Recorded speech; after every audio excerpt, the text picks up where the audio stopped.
meet ko sa 10 years ago, maaaring hindi ganito yung Hindi sitwasyon. naging ganito yung sitwasyon. But I have to tell you, si Marian, priority ka niya eh. So, no matter how long, kung kunwari you asked her like 3 years or whatever, or a year ago, she'll drop everything for you eh. She's the type of person who will do that eh.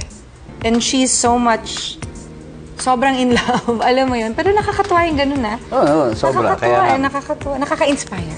and syempre, yun ang isa sa mga bagay talaga na that I hold valuable. Yes. Yun ang mga priceless, no? Yes. Hindi mo yun matatapatan ng kahit na anong material things. She's funny, but you're also funny. Actually, nag-uusap kami niyan kasi nag-guest ako dun sa Marian. Tinanong niya ako, ano yung isang quality na dapat meron ng isang mag-asawa bukod kay God? Sabi ko, alam mo, I think sense of humor is very important sa isang relationship. Yung dapat yung kaya niyong pagtawanan yung isa't isa and to laugh together. Meron ba kayong ganun? Oo, kasi syempre, isipin nyo, pag tandaan nyo, mawala ng lahat, kayong dalawa lang nandun. Oo, eh. So, kailangan okay pa rin kayo makipag-usap sa isa't Diba? isa. Oo. Para kayo matawa, di ba? Hindi yung parang aburido. Aburido, oo. So, mapunta naman tayo ngayon. Pag-usapan naman natin yung wedding preparations. Ako, medyo... Kasi very stressful ang wedding preparations. It's really for the bride. The wedding day is really for the bride.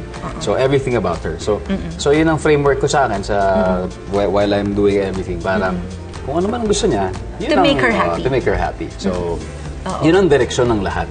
So, halimbawa, sa pagpili ng kulay, ng mga bulaklak, o ano-ano man.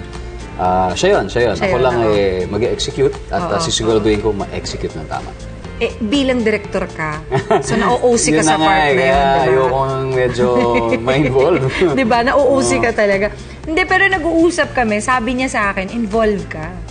You're very involved. Na, actually, nakikilig siya. I could see. I can tell na kinikilig siya.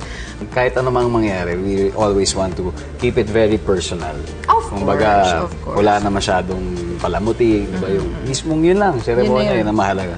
Oo, yun naman ang importante. So ngayon, eto na. Palapit na ng palapit. Diba? Wala bang cold feet? Happy feet meron. Happy feet. Happy feet. Very happy feet. Ang wedding, party yan talaga eh. Diba? Pero ang importante yung after. Ready ka na ba sa after? Oo, yun. Yun. So, kaya mahalaga talaga sa party, yung mga taong nandun, yung mga nakapalibot sa'yo, yung mga taong talaga nagmamahal sa'yo, yung gagabay sa'yo hanggang, hanggang panghabang buhay. Yeah, after that day.